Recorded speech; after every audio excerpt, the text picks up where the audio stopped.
Good morning. We start our service today with our chalice lighting. As chalices are lit in our brother and sister congregations throughout the world.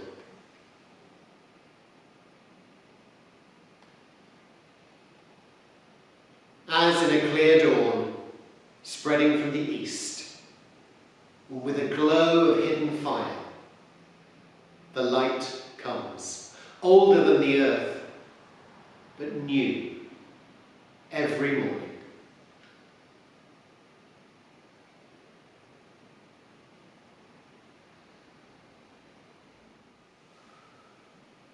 Good morning.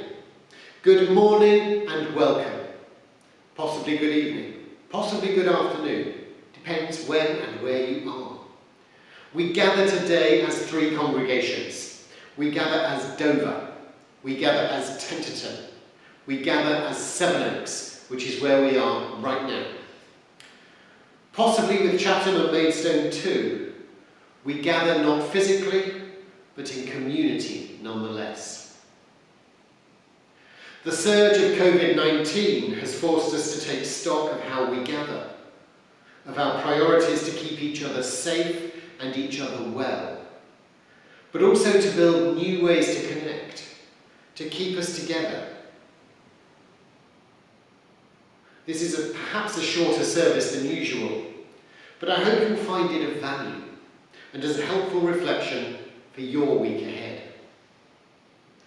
I welcome you all to this service, whoever you may be, wherever you may be, whether on Sunday or whenever you have found the time to stop and to reflect, to be still,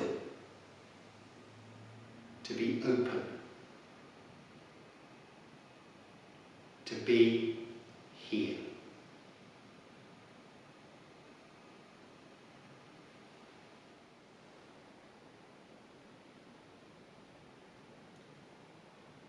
Let us join together now in a time of prayer.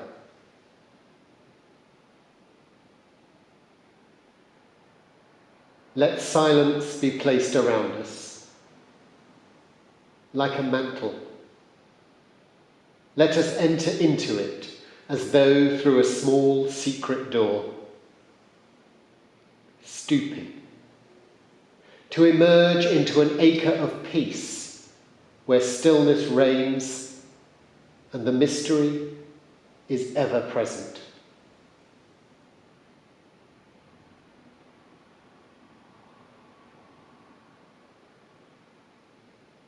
Eternal Spirit, help us to descend into the depths of our being, below our conscious and subconscious life, until we discover our real selves, that which is given to each of us alone, the divine likeness in which we are each made and into which we are to grow, the place where you commune with us, the spring from which all our lives arise.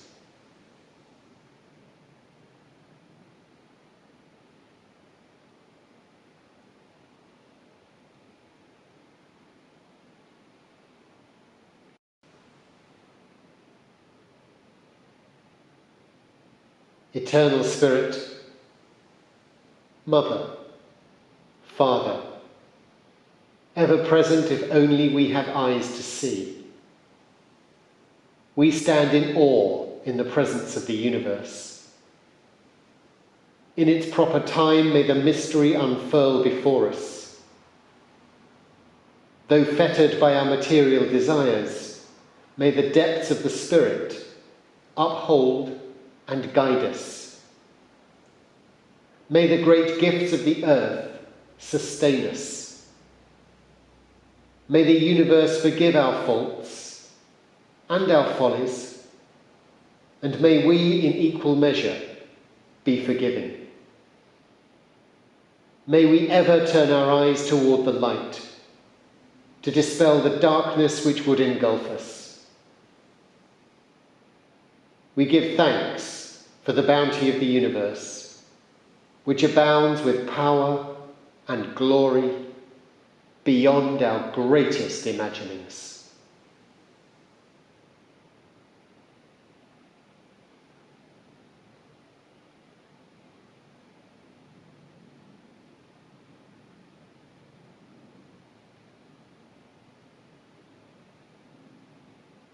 Eternal Spirit, may we be led from death to life, from falsehood to truth.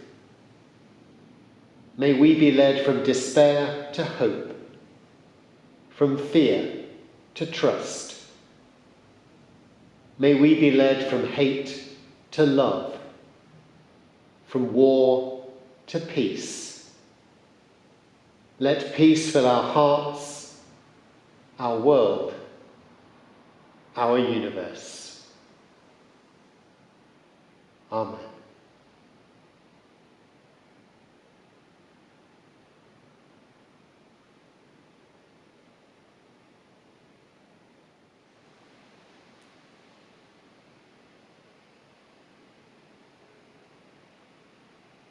Our first reading today is by retired Unitarian minister, the Reverend Yopi Boki. This is a piece called Sometimes. Sometimes we are so filled with ourselves that we only see ourselves and not the person next to us or opposite us. May we enlarge our souls and make room for others. Sometimes we no longer hope for each other or for ourselves or for the future. Sometimes we ignore each other, speak only words of pain and separation. May we be given new words, words of peace, words which create community, words which bring healing and blessing and belief in the future. May we open our doors and invite others in, feeling safe in spite of our vulnerability. May we learn to live with each other and for each other.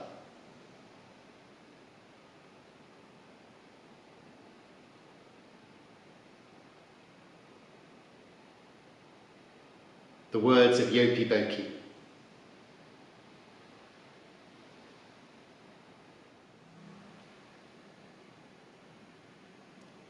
Our second reading today is by Louise Rogers, a Unitarian activist who may be known to some of you. This is a piece entitled Hands.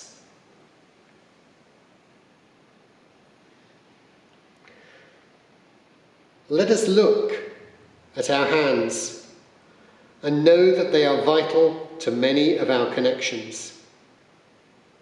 Hands can be used to wave, to hold, one hand in another, a loved one or an acquaintance, or in different times, perhaps a complete stranger touched with a handshake. Hands can be used to stroke, to speak in sign language, to write, to type, to click on the send buttons for emails, to press telephone keypads, to hold on too tightly when we don't want to let go of something or someone. As we look at our hands, and I invite you to do so now, let us touch one hand with the other. Feel each bone, each bump, the soft surfaces and the hard. See the veins and the hairs, the creases and the wrinkles, the lines and the fingerprints. let us get to know our hands, appreciate the feeling of touching and of being touched. Sit with the possibility of connection.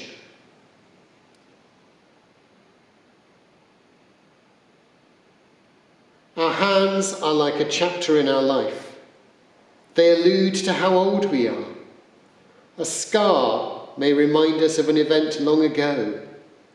A cut may remind us of an event more recent. Long fingernails may mean we play the guitar.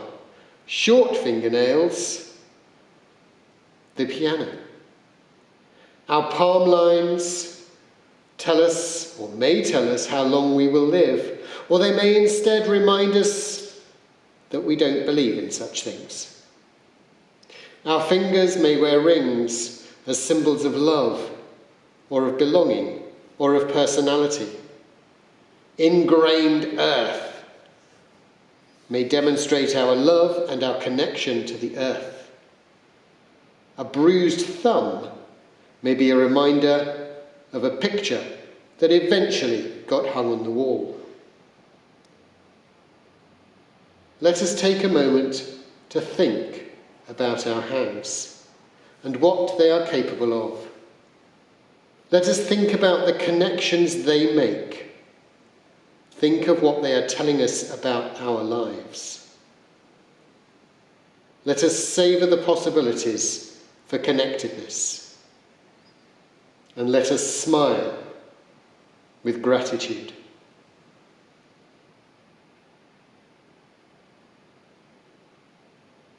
The words of Louise Rogers.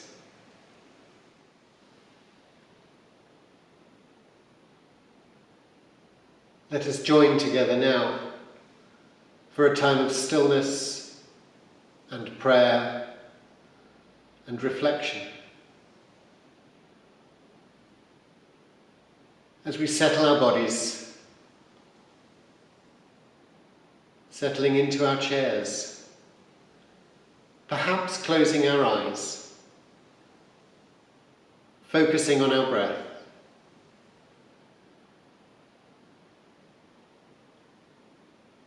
I shall read some words by Sarah Tinker.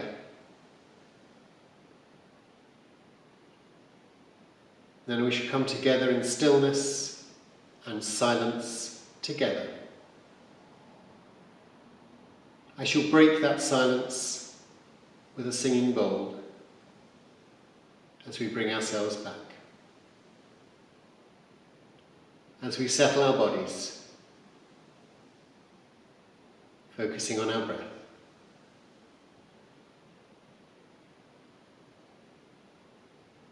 As we call on the divine spirit of life and love to be with us here today, we need these times of prayer and reflection, even when many of us are unsure who or what we are praying to.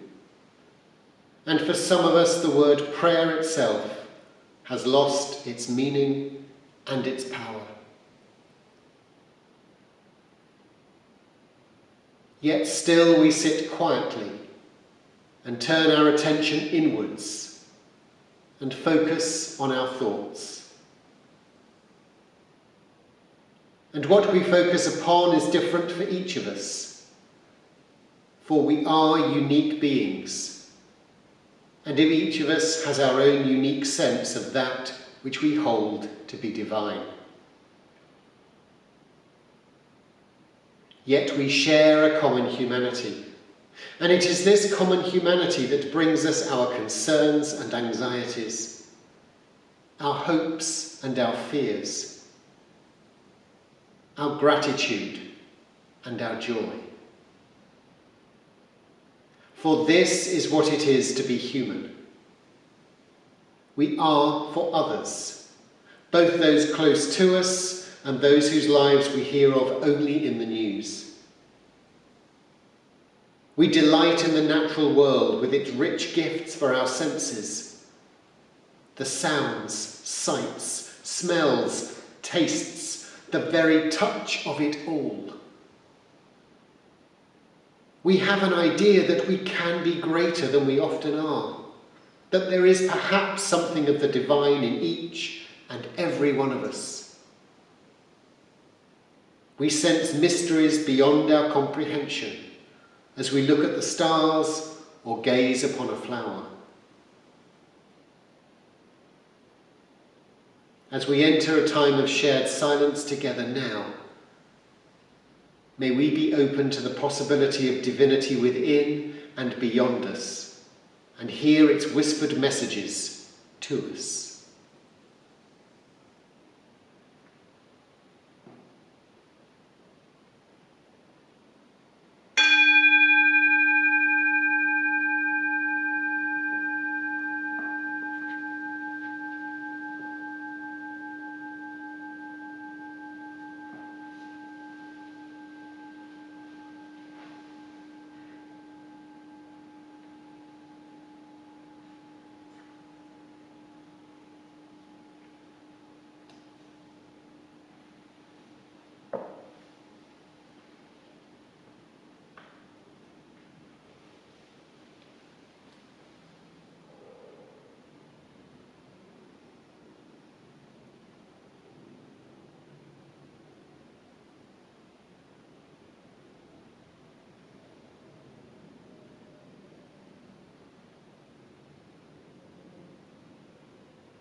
May the peace and the stillness of this time and this place stay with us and strengthen us for the task of living our lives, now and always.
I feel quite strange delivering this sermon.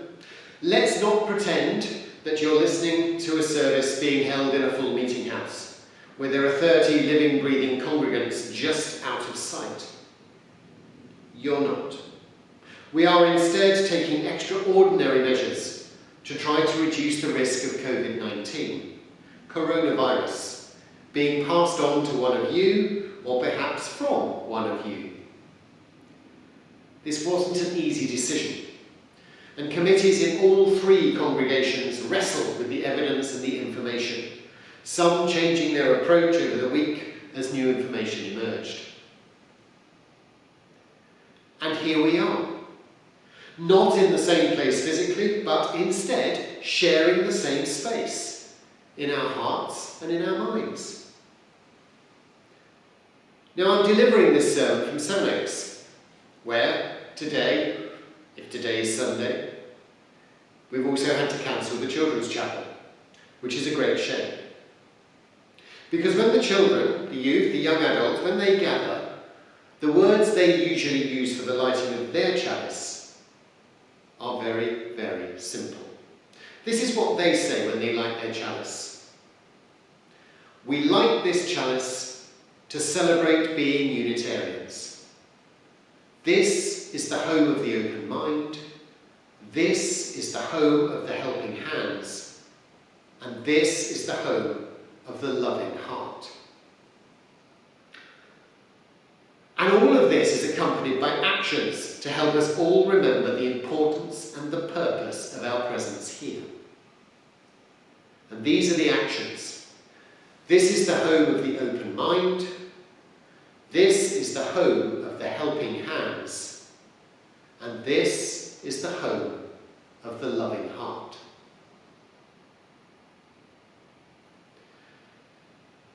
And for the three congregations gathered around the county today, it is the second of these I would like us to focus on. Not least because we've heard about very little else in recent weeks. We've heard about washing, of sanitising, of scrubbing, and of drying our hands. This is the home of the helping hands.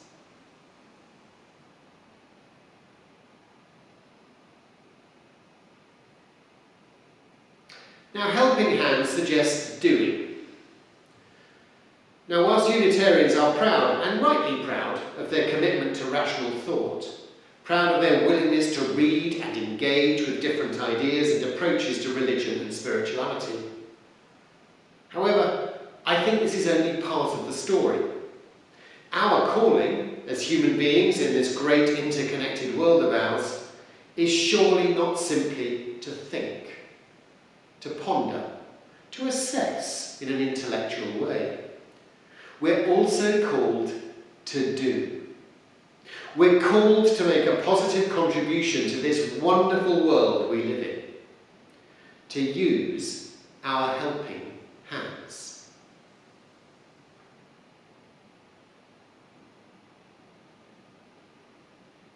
Now, helping hands can, of course, work in so many different ways. We've all known the helping hands of those that believe they know better than us. We all have stories of those who have helped us into a worse position from that from which we started. Not necessarily deliberately, but certainly without due and considerate thought. But sometimes it is the less obvious, less showy and grandiose things that will really matter. A good deed, an action of love to one in need, is something that we are, I believe, called to by God, or whatever name you might wish to give to that intangible something in which we are all bound.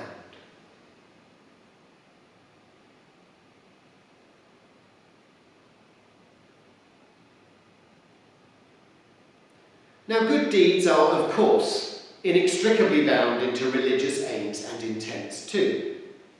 In the Bible, for example, in the words of Matthew, to be precise, there is a story that suggests that when an individual gives food to the hungry, gives water to the thirsty, visits the sick, or those in prison, then that action is being done to God, for God, to the divine, to the greater humanity, to that which connects.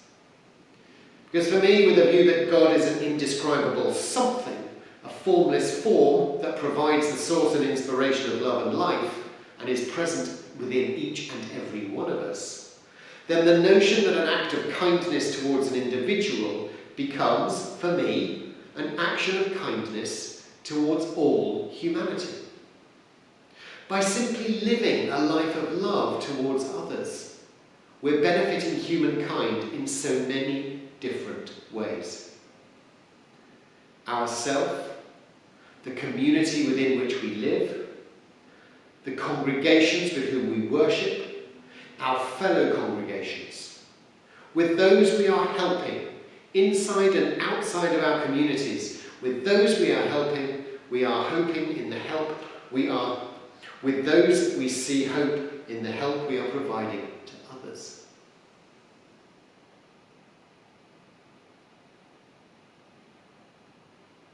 Now, what we're all trying to do today, by meeting and worshipping in this quite unusual way, supporting the health and well-being of each other, is touching the lives of our fellow human beings. Despite the fact we're not here, I'm the only one that's here, we're all together being part of this. We're helping each other feel less isolated. And ultimately, even though we're all in separate places, we are keeping our congregations vibrant and present. And by keeping congregations vibrant and present, we're continuing to support all those who live by deeds rather than creeds. Those who seek to make this broken world whole.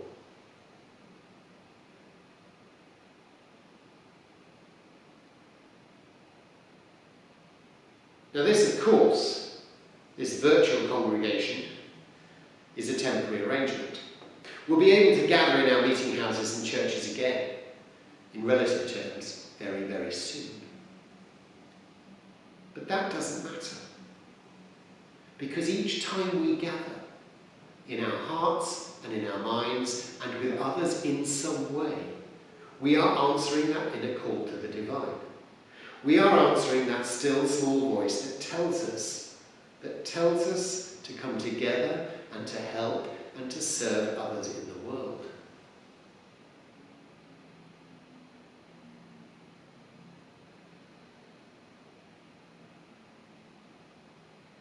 Now, one of my favourite books from the Bible, see, you get two quotes this time. One of my favourite books from the Bible is the book of James.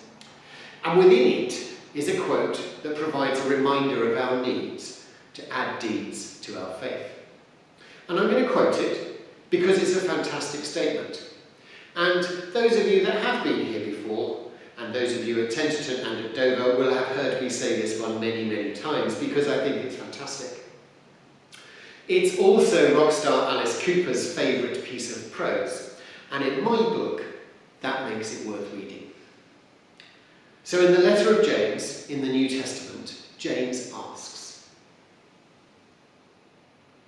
"What good is it, my brothers and sisters, if you have faith but you do not have works? If a brother or sister is naked and lacks daily food, and one of you says to them, 'Go in peace, keep warm, eat your fill,' and yet does nothing to supply their bodily needs, what is the good of that? Faith by itself, if it has no works, is dead."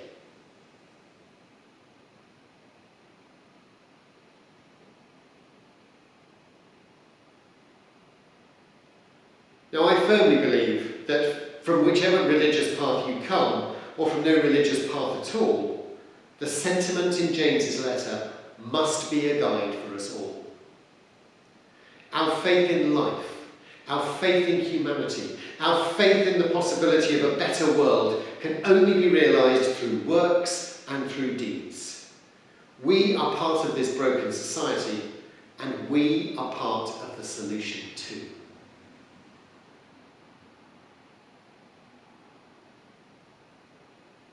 Now, over the coming weeks and months, however long coronavirus is going to last us, I ask each of us to take time to think about how we can help others. To take time to reflect on making phone calls to those that we know are isolated or isolating. To check whether someone needs shopping done, or children cared for, or an errand run, or a connection made in some way. I'm not suggesting you put yourselves at risk of infection, but working with the advice and the guidelines and weighing it up yourself. How do we help each other through this time? Together, we can make a difference. Now, we are Kent Unitarians. We are Sevenoaks, we are Tenterden, we are Dover, we are many others. We're supporting our fellow congregations and those within them. We're supporting ourselves, we're supporting our communities. It is important. We are Unitarians. And don't forget that this is the home of the open mind and the home of the loving heart. But before you head out, after watching this, remember to wash the home of the helping hands.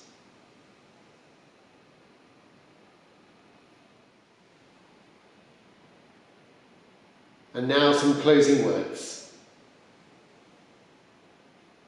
Spirit of life, we give thanks for your presence, for light and for love, for night and for change.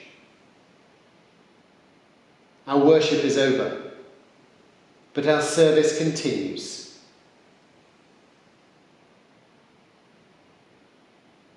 As we leave this time together, this virtual congregation,